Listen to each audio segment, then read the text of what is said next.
God kan doen wat geen mens kan doen. Absoluut. En ek weet elke ou se storie lyk anders, want ons het nie 'n tickbox en daar is nie 'n roetine nie. Dis 'n connection, dis 'n verhouding met die Here. Die Here kan kom en 'n ou van 8 jaar se dwelm gebruik in 'n aand vrymaak.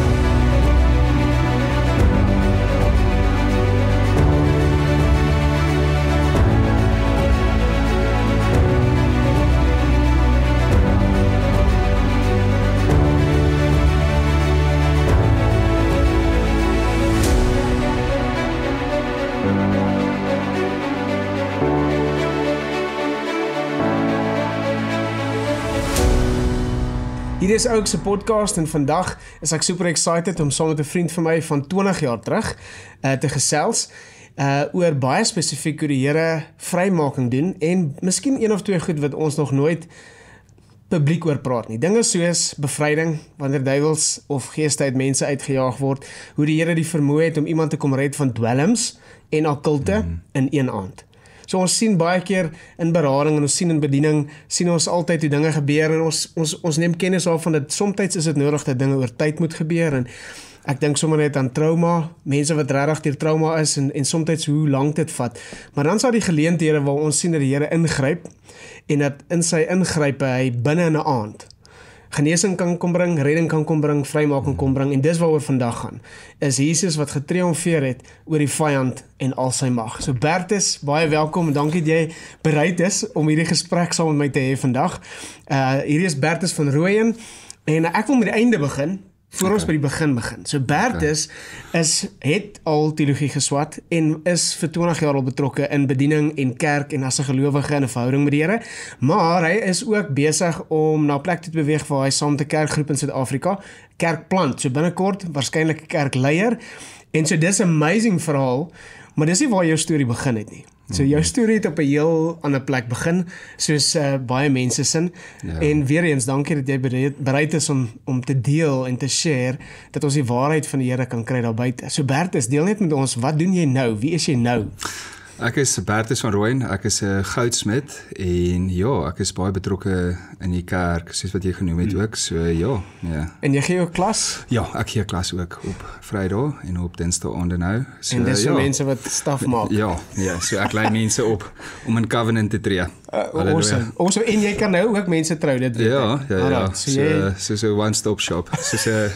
Ja, jy kan net daar te stop en dan kan ons jy uitsorteer. Awesome. So dis awesome om te weet, te sien na 20 jaar, is die eerste keer wat ons mekaar face-to-face sien, nee. Ja, kan jy dit glo, na 20 jaar. Maar gereeld het jou naam opgekom in gesprekke met vriende en ouens wat daai aand daar was. So Bertus, jou storie het op 'n heel ander plek begin. En dis 'n plek van, ek wil amper sê, slawerny, vasgevang wees en goed.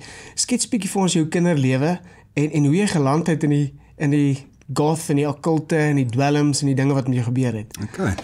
Jong, ek het in 'n baie tradisievaste huis groot geword. Ja, tipies Afrikaans, nie dat ek ons kultuur enigstens afkraak of enigiets nie, maar 'n baie tradisievas groot geword. My ma se kant van die familie boer almal daar by Volksrust en standaard ons omgewing en my pa se kant van die familie is almal daar in George voor dit die groot trek plaasgevind het.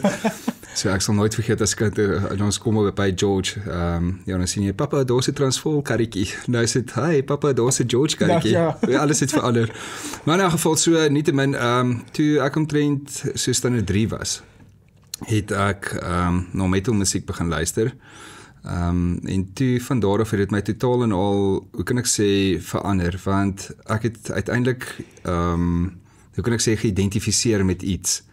Want my hele lewe lank het ek groot geword dat ons Afrikaanse kultuur moet rugby speel en jy moet in 'n spesifieke boksie geplaas word. Ja, dat is 'n stereotype. Ja. En ek het nooit in een van daai boksies gepas nie. Ek het skaatsplank gery, ek het karate gedoen, maar terselfdertyd het ek geteken en al daai goedjies. So ek het nooit eintlik presies geweet waar pas ek in nie. En jou beste vak was? Ja, my beste vak was natuurlik Engels, poesie en al daai goedjies. Eens die kreatiewe kant van jou. Yes, ja. Maar ek moet sê ek's nogal 'n sakker vir geskiedenis ook. Maar in 'n geval net so toe so standaard 3 se kant het ek na metal musiek begin luister en toe het ek begin maatjies vind wat ook na dieselfde belangstellings het as ek. Maar ek dink op 'n geestelike aspek ook, nee, dit wys jy werk die geeste sal dan ook daai gees wat jou aanval en goedjies, dieselfde ene soek. Daai geeste trek mekaar aan. Maar in elk geval nietemin so, maar dit wys ook hoe reël is die geestelike realm ook, nee, van, man, ek het al in graad 2, nee, begin om geld by my ouers te steel. Maar niemand het vir my eintlik vir my gesê om dit te doen of opdrag gegee om dit te doen nie. Ek het net begin uit die bloute uit om sulke goedjies aan te val. So wat dit net vir my weer, hoe kan ek sê, realiteit gemaak het, is bloedlynvloeke. Want waar leer jy hierdie goed waarmee jy self soms betrokke raak? Maar in 'n geval nietemin, so toe standaard 5 het ek, was ek na 'n 5 kamp toe. Vir die eerste keer in my lewe het ek my hart vir die Here gegee, maar direk daarna het ek so ver van die pad afgedwaal, dit was net nie waar gewees nie. Toe begin ek te betrokke raak op hoërskool met dwelms. Ek het baie verslaaf geraak aan dwelms. Ek het ecstasy, heroin, dagga, LSD, daai tyd was dit nog nie daar nie, en kokain was glad nie groot in die skool waar ek was nie, omdat dit in 'n arm gebied was. Ja, so toe raak ek betrokke met dwelms daar so op hoërskool, maar goed het daar hand uitgeruk, want ons het in Kreersdorp het ek in 'n baie gesiene area groot geword en in 'n gesiene skool groot geword, maar toe ek nou in standaard 6 die tweede keer moes oordoen, want die eerste keer het ek ons moes vakkeuses in standaard 5 maak, ekskuus, val ek myself in die rede. Ons moes vakkeuses in standaard 5 maak, toe kies ek berekening in bedryfsekonomie, want ek het dit agter my maatjies aangekies, ek het nie 'n klou gehad nie, wat dit is nie. Rigting jy moet gaan nie. Ja, so toe moes ons al reeds standaard 5 in daai jaar vakkeuses maak vir standaard 6. Toe kies ek nou hierdie twee vakke, toe ek daar kom, nee, het ek nie idee wat ek daar aanvang, dit was al hierdie wiskundige somme en terme wat ek nog ooit in my lewe gehoor het nie. So in die helfte van die jaar toe besluit ek nee, dit gaan nie so werk nie. Toe verander ek vakke, nee, toe kies ek Duits as 'n vak ook. Toe kom ek agter maar ek het ook nie 'n taal aanleg nie. So net te sê toe moes ek standaard 6 oordoen, toe doen ek nou aanlegtoets en alles, toe kom ek agter ek is eintlik tegnies. So toe gaan ek na 'n tegniese hoërskool toe en dis waar ek te doen gekry het met die werklikheid van die lewe. Daar was vriende van my wat ek in daai skool gehad het, wat al in graad 2 begin rook het. Maar ek het self 'n seentjie wat dan volgende jaar op pad graad 2 toe is, nee, en dan kan jy nie indink dit is seker goed gebeur nie. Van my vriende kom met die kinderhuis ook, nee, en van daai vriende van my het al in graad 2 hulle maagdheid verloor. Jy kan nie dink dat dit al gebeur nie, maar die ding is ek dink, jy weet, soos Salomo of die prediker sê, nee, daar's niks niets onder die son, alles word net nou meer ontbloot. Maar in elk geval so, dis die tipe vriende wat ek gehad het op hoërskool. Nou verstaan jy, dit was maar baie rof geweest. En ja, so toe ek nou begin met dwelms, het ek 'n klein bietjie van ervaring. Ek dink is die grootste ding net, ervaar. Want as ek mooi met dink, hoekom het ek dwelms gedoen? Ek het nie eintlik 'n rede gehad nie. Ek het ouers gehad wat vir my lief was en wat regtig vir my goed gesorg het, maar weer eens net daai geestelike aspek. Jy weet, en dit is baie belangrik wat jy sê, want dit gaan oor, veral op daai fase van jou lewe, noem ons die peer impact phase. So, as jy nie beleef dat jy aanvaarding het nie, of dat jy verwerp word op plekke, en jy vind aanvaarding op 'n plek, dan raak dit jou plek waar jy jouself uitleef. En ek dink wat mense ook tref, is, ek dink die mense verstaan verslawing nie. Ek sal nie vergeet, Rassie, toe ek op 'n call, was ek dink dit was 'n jaar of 2 voordat ek jou die eerste keer ontmoet het, het ek 59 kg geweeg. Maar dwelms het my so uitgeteer, letterlik uitgeteer. Dit is net 'n vieslike ding. En die innerlike worstel wat dit ook skep van jy wil vrykom, maar as jy oë uitvee, jaag jy weer nonsens aan. Ja, dit is net daai hou vas wat jy wil nie. Jy weet, dit kraak so jou lyf en jou liggaam af, Ek het my tande, ek kan onthou as ek klaar ecstasy tablette gekou het, was my tande so sensitief, ek kon die volgende dag nie eet nie, want jy kou so erg, dat jy 'n chappie so sprestie kou. Dis later aan letterlik so sprestiekie in jou mond. So, dwelms is 'n vieslike ding, maar so. Okay, maar nou so saam met hierdie plek van aanvaarding, saam met hierdie vriende wat jy nou gekry het, ook 'n bietjie sukkel, maar wie is ek en waar pas ek in? Dit is so relevant vir jong mense. Ja, absoluut. Op alle vlakke, veral in die skool. Saam met dit het in die metal, nou ek het ook, voordat ek hier leer ken, was ek ook in daai scene.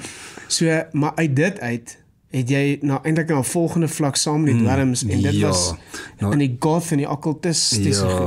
Occultisme, vertel ons 'n bietjie daarvan. Weet jy wat, as jy so, alles het so opgebou, dis ook wat ek daarby begin het, alles het so opgebou, en op hoërskool Ja, toe een groepie waartoe ek spesifiek betrokke was die goth groep gewees. Hulle was in 'n ander skool gewees, maar ek het daar vinnig ingekom.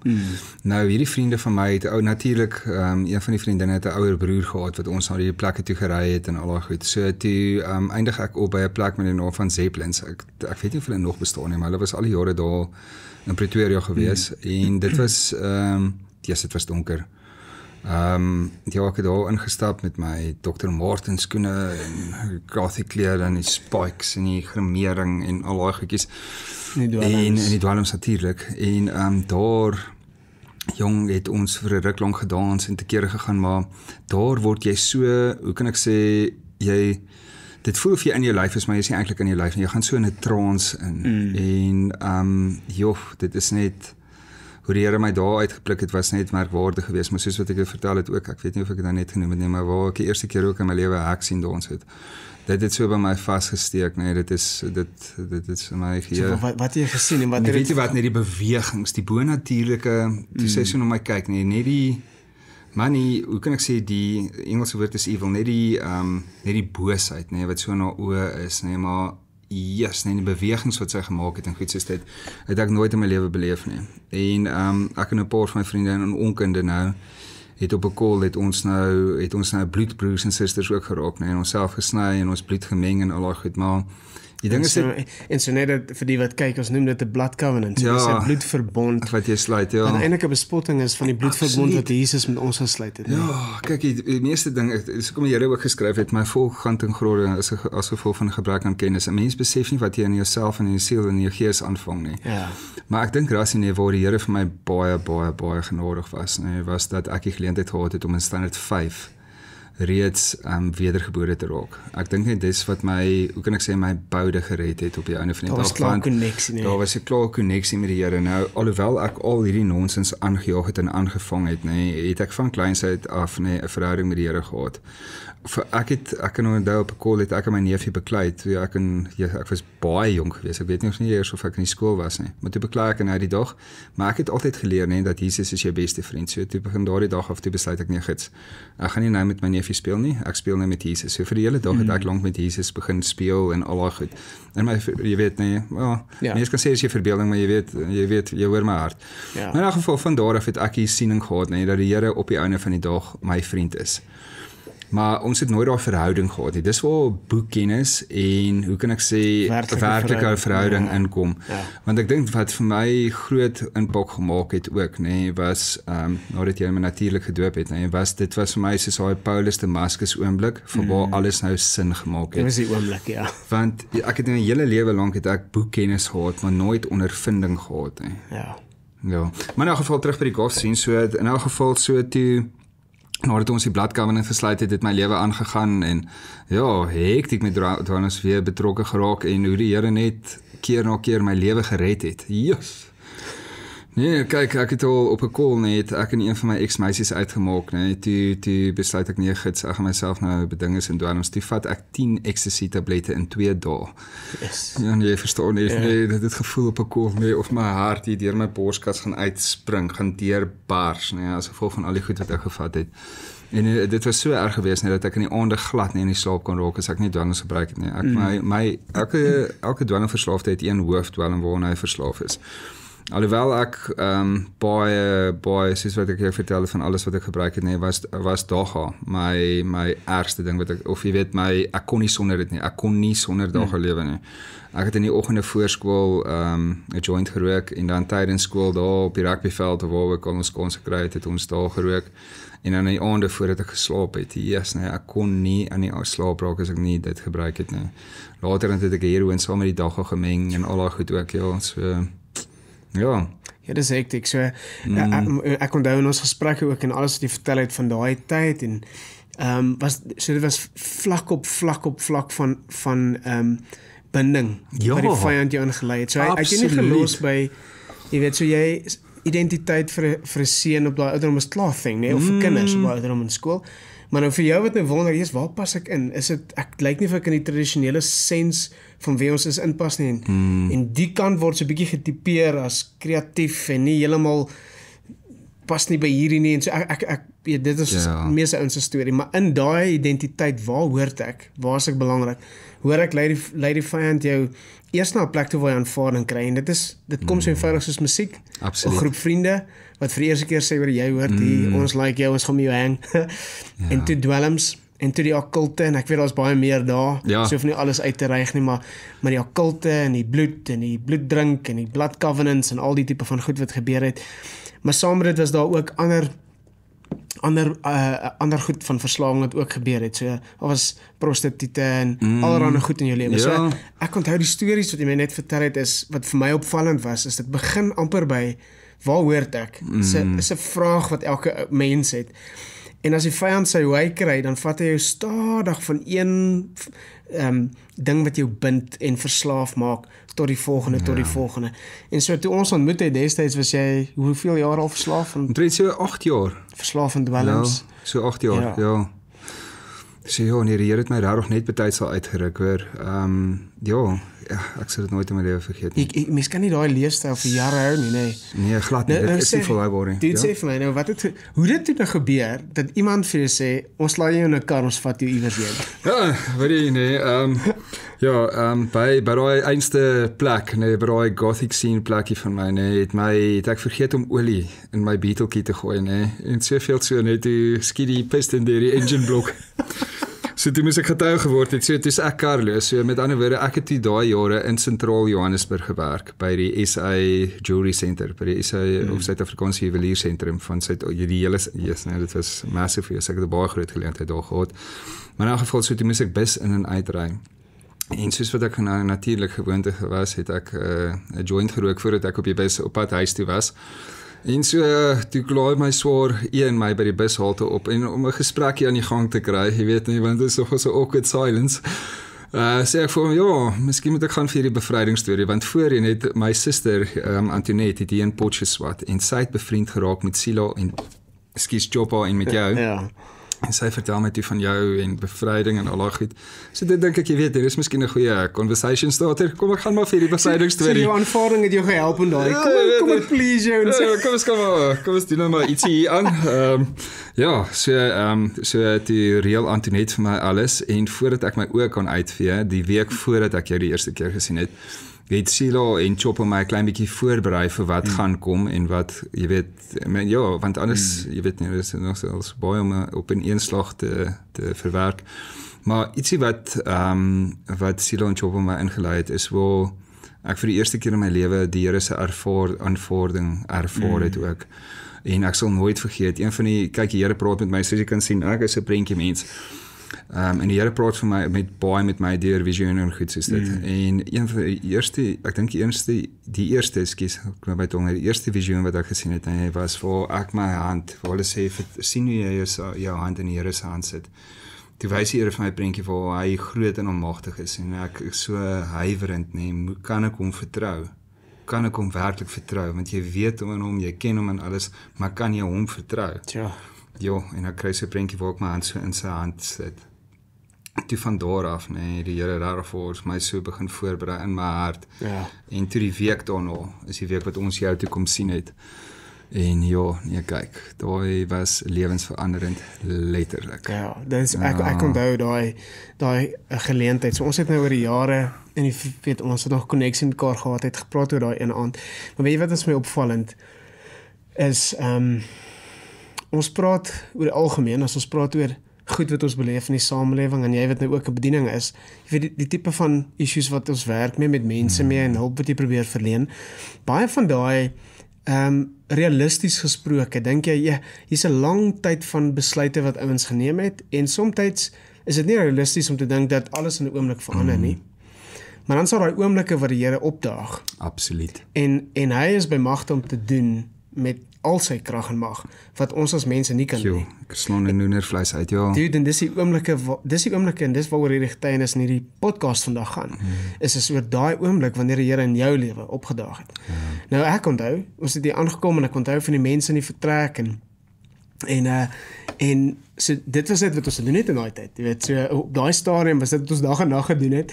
Maar wat ek onthou, en jy moet 'n bietjie aanvul oor wat jy onthou van die aand, maar ek onthou daai aand, en jy het nou wat is graad 5 of toe jy 5 was, 'n keuse gemaak vir die Here, maar ek onthou daai aand het jy het gesê, ek is hier en ek wil hierdie commitment maak. So jy het definitief tot bekering gekom weer. En ek onthou het ons in bevryding gegaan en letterlik moes deel met die demons wat sit agter die okkulte en sit met die demons agter die dwelms. Want ek bedoel, dis die tipe goed wat oor tyd jou enslyf het. Absoluut, absoluut. Maar die beauty van daai aand is, dit was een aand. Ja. Dit was een aand. Ja. En die Here het jou kom vrymaak in een aand van blood covenants, okkulte, wat eintlik maar soos dabble in die donker koninkryk is. Dwelms, ek bedoel, bitter min ouens kom los van heroin. Ja. En die Here kom doen dit vir jou in een aand. Share 'n bietjie met ons, wat was jou ervaring? Yes, Rassie, ons het daar ingekom. Ek sal soos ek kan onthou 'n kamertjie waarin ek en jy gesit het en Usila en Choppa en Hercules was daarin gewees en my suster en Ian ook, maar toe soos wat ons die gesprekke gevorder het en goed meer en meer uitkom, het ek dink ek het my suster gevra om maar liewerste uit te gaan. Jy weet nie, want dit was rowwe goedjies.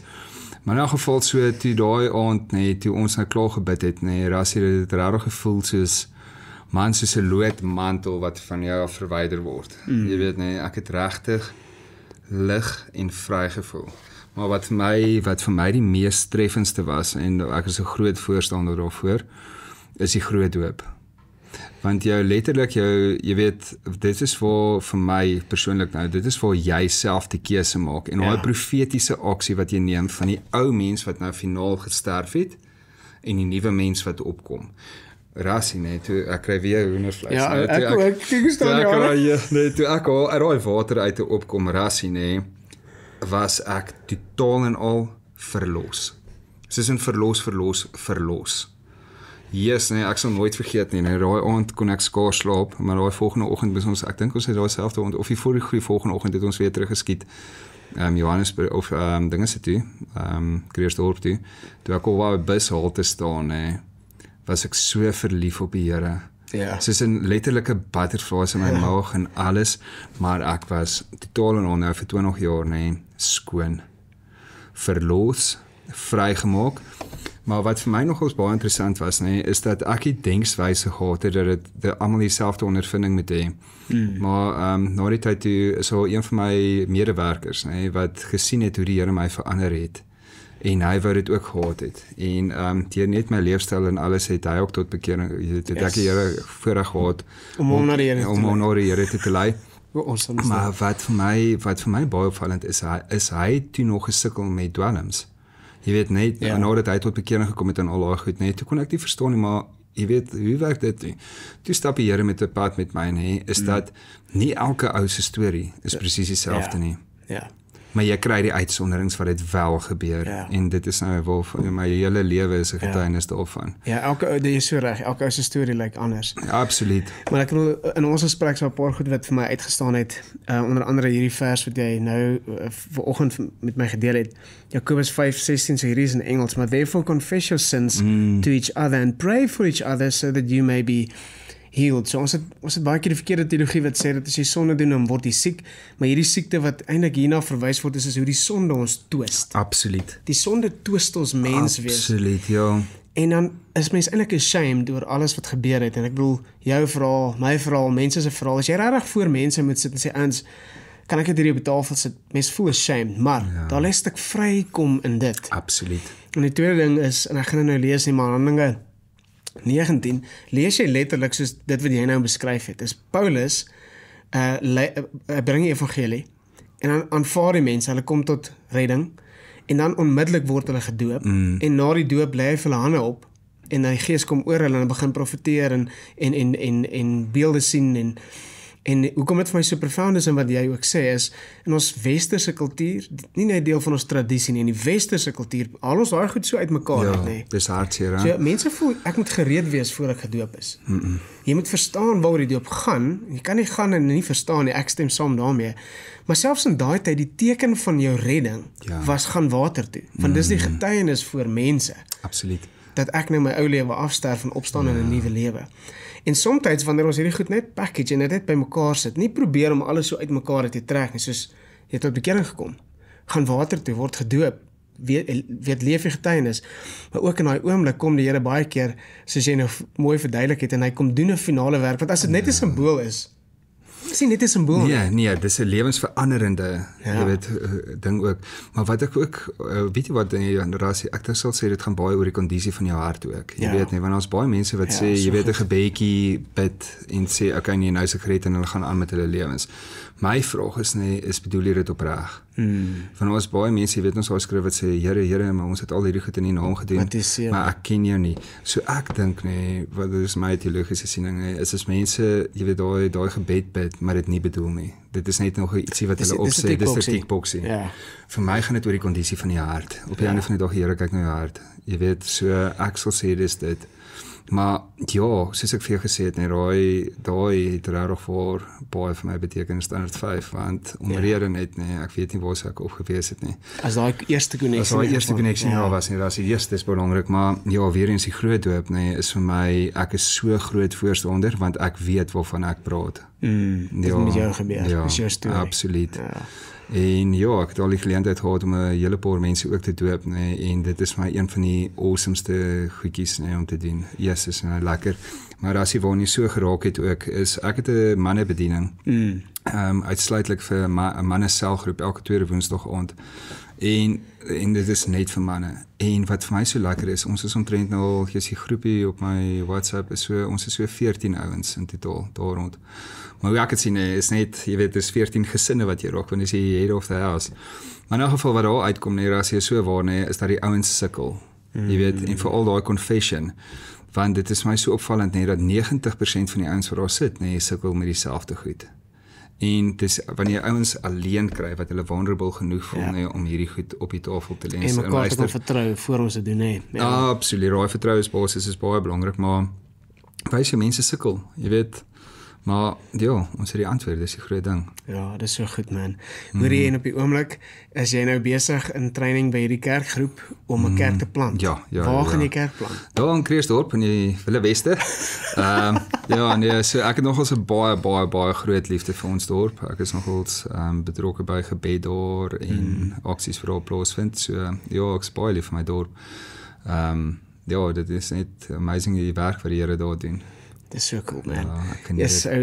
Hierdie is 'n riem onder my hart, en ek dink dit wat ek so graag wil hê ons kykers moet hoor vandag is dat God kan doen wat geen mens kan doen nie. Absoluut. En ek weet elke ou se storie lyk anders, want ons het nie 'n tickbox nie, daar is nie 'n roetine nie, dis 'n connection, dis 'n verhouding met die Here, maar die Here kan kom en 'n ou van 8 jaar se dwelm gebruik in 'n aand vrymaak. Absoluut. Die Here kan kom en 'n ou se bloedlyne en covenants wat hy self gemaak het en alles buite sy wil kom kanselleer, vrymaking bring in een aand. Dis wie hy is. En dis hoekom hy is waar hy is vandag. En nou, ek het so gelag, hy sê vir my, dat hy het ook gesukkel. Hy het gesukkel om nikotien te los vir 2 weke.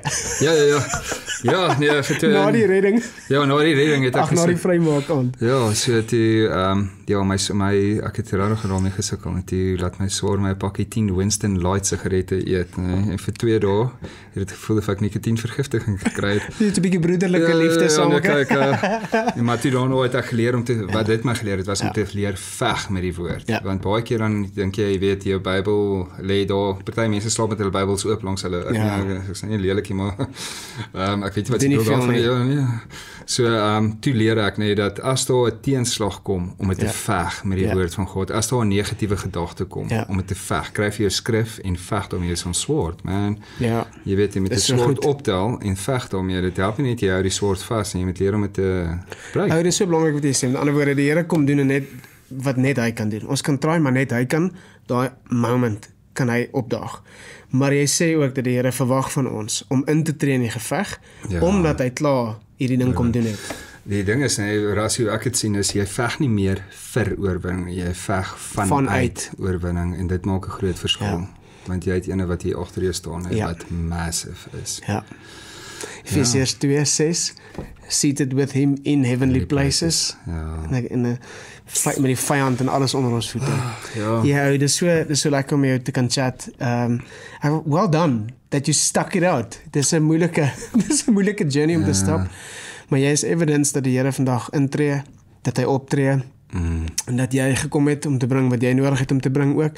En ek bid som net oor jou, dat die ouens wat in jou kerkland geseënd sal wees, dat hulle vry sal kom, dat hulle die Here sal ontmoet, en dat dit 'n vinnig groeiende, lewendige gemeente sal wees, uit die getuienis van dit wat die Here ook vir jou gedoen het. Baie dankie. Dankie. Dankie man, dankie dat jy sommer gekyk het, en so vir elke ou, ek dink die belangrikste vir ons om te recognize, miskien kan ek jou net hierdie vraag vra, dat dit lewendig op die lig is. Is demone reël? Ja, absoluut. Is binding deur die vyand reël? Absoluut. En verslawing weet ons is reël. Absoluut. En so as jy dit weet en jy hoor dit vandag, uit die mond van die suigling, kan ons die volgende eer aan die Here gee. Van die woord sê Kolossense 2 vers 15. Hy het elke mag, elke gesag in die openbaar vertoon in 'n triomftog van Christus. Dankie dat jy gekyk het. Maak seker dat jy die Here erken vir wat hy regtig kan doen in elkeen van ons se lewens. Be blessed.